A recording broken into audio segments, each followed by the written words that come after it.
আপোনাৰ পৰা কোনোবাই টকা ধাৰে লৈছিলে আৰু টকা ঘূৰাই দিয়াৰ সময়ত সেই ব্যক্তিজনলৈ আপুনি ফোন কৰে বা মেছেজ কৰে, না ফোন উঠায় না মেছেজটো ৰিপ্লাই কৰে আৰু টকাটোও ঘূৰাই নিদিয়ে। এতিয়া আপোনাৰ হাতত আইনগতভাৱে কৰিব লগা কি থাকিল? মই আপোনাক জনাই আছো। এতিয়া আপোনাৰ কৰাৰ উপায় হ'ল আপুনি ডিমাণ্ড নোটিছ এটা তেওঁলৈ পঠিয়াব পাৰে। এইটো আপোনাৰ লিগেল ৱাৰ্ণিং হয়। এজন এডভকেটৰ যোগেদি এই লিগেল নোটিছখন আপুনি তেওঁলৈ পঠাব পাৰে এজন লয়াৰৰ যোগেদি।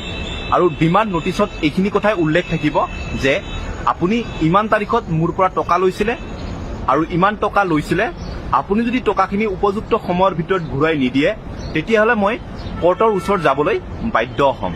আৰু যদি সেই ব্যক্তিজনে আপোনাক ডিমাণ্ড নোটিছৰ পিছতো টকাখিনি ঘূৰাই নিদিয়ে তেতিয়াহ'লে আপুনি কোৰ্টত এপ্ৰ'চ কৰিব পাৰে। আৰু কোৰ্টত গ'লে যিজন ব্যক্তিয়ে আপোনাৰ পৰা টকা লৈছিলে তেওঁৰ বহুত লছ হয়, কিয়নো আপুনি যে কোৰ্টত গৈছে নিশ্চয় এজন লয়াৰ হেয়াৰ কৰি পেলাই বা লয়াৰ লৈ পেলাইহে আপুনি কোৰ্টত গৈছে, আৰু আপোনাৰ যিখিনি টকা আপুনি সেই ব্যক্তিজনক দিছিলে ধাৰে, সেইখিনি টকাটো আপোনাক দিবই লাগিব। তাৰ উপৰিও কোৰ্টৰ যিখিনি ফিজ হয় বা আপোনাৰ এজন এডভকেটৰ যিখিনি ফিজ হয় সেইখিনিও আপুনি সেই ব্যক্তিজনৰ পৰাও ল'ব পাৰে।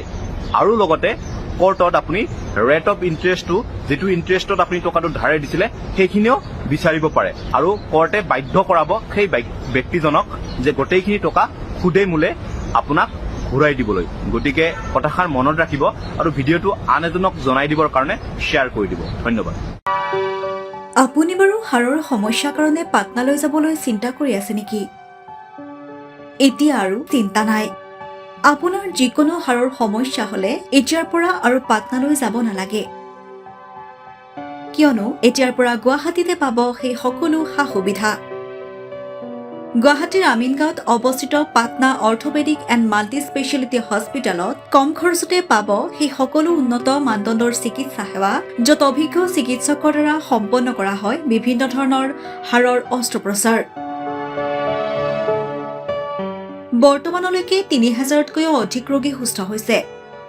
हमारे हॉस्पिटल में ऑर्थोपेडिक्स से रिलेटेड हर तरह का इलाज जैसे कि joint replacement, trauma surgeries, spine surgeries, Ilizarov surgeries और की होल सर्जरी जिसको आर्थ्रोस्कोपी कहते हैं, उसका इलाज संभव है।